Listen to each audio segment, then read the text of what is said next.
FP shop డీలర్గా నియామకం చేయడానికి రాష్ట్ర ప్రభుత్వము ఆ జీవో ఇష్యూ చేయడం జరిగింది. అందులో మన మన మన మండలంలో 56 ఎఫ్పీ షాపులు ఉన్నాయి. 56 ఎఫ్పీ షాపులలో 801 కార్డు ఉండే వాటిని మాత్రము స్ప్లిటప్ చేసి 2గా డివైడ్ చేయమని మాకు సూచనలు జారీ చేసి ఉన్నారు జిల్లా యంత్రాంగం, డిఎస్ఓ గారు, కలెక్టర్ గారు. దానిపైన మేము మాకుండే ఈ 56 ఎఫ్పీ షాపులలో 801 కార్డు పైన ఉన్న వాటివి పీలేరులో 4 షాపులు ఉన్నాయి. తర్వాత దొడ్డిపల్లిలో ఒక షాప్ ఉంది. మొత్తము ఈ 400 నుంచి 450 వరకు స్పిటప్ చేసిన తర్వాత ఈ 56 నుంచి 5 షాపులు పెరుగుతాయి. టోటల్గా 6 అయిపోతాయి.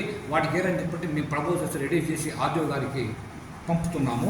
దీనిపైన మళ్ళీ లేటెస్ట్గా కొత్తగా అమెండ్మెంట్ జరిగింది.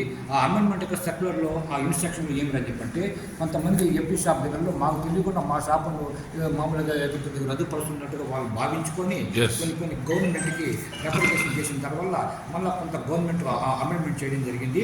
మాకు 39 ఈ లోపు అంటే గత నెలలోనే మేము ఈ ఎఫ్పీ షాపు ఇన్ఫర్మేషన్స్ స్ప్లిటప్ చేసి పెంచడానికి ప్రయత్నం చేస్తున్నాము. దాన్ని కొద్ది రోజులు ఎక్స్టెన్షన్ జరిగింది. ఈ రెడ్రెసల్ ఆఫ్ అబ్జెక్షన్స్ ఎవరైనా ఎఫ్పీ షాప్ డీలర్స్ వాళ్ళకి ఏదైనా మా షాపును తగ్గిస్తున్నారు, మాకు వచ్చే మా ఇబ్బందులు ఇవని చెప్పని ప్రభుత్వం తెలియజేసిన వల్ల దానిని 9/10/24 నుంచి 11/10/24 లోపు ఏదైనా అబ్జెక్షన్స్ మా దాన్ని తెలియజేశారంటే వాళ్ళ యొక్క అబ్జెక్షన్ కూడా మేము దాన్ని తీసుకొని ప్రభుత్వానికి తెలియజేసి సకాలంలోనే మేము ఎఫ్పీ షాప్ను బైఫికేషన్ చేసే ప్రక్రియ చేస్తామని చెప్పి తెలియజేసుకుంటున్నాం. సో అనవసరమైన అపోహలకు ఈ డీలర్స్ ఆలోచించుకోకుండా ఈ విషయాన్ని తెలుసుకోవాల్సిందిగా కోరుతున్నారు. అవును సార్. ధన్యవాదాలు సార్. నమస్కారం. Thank you.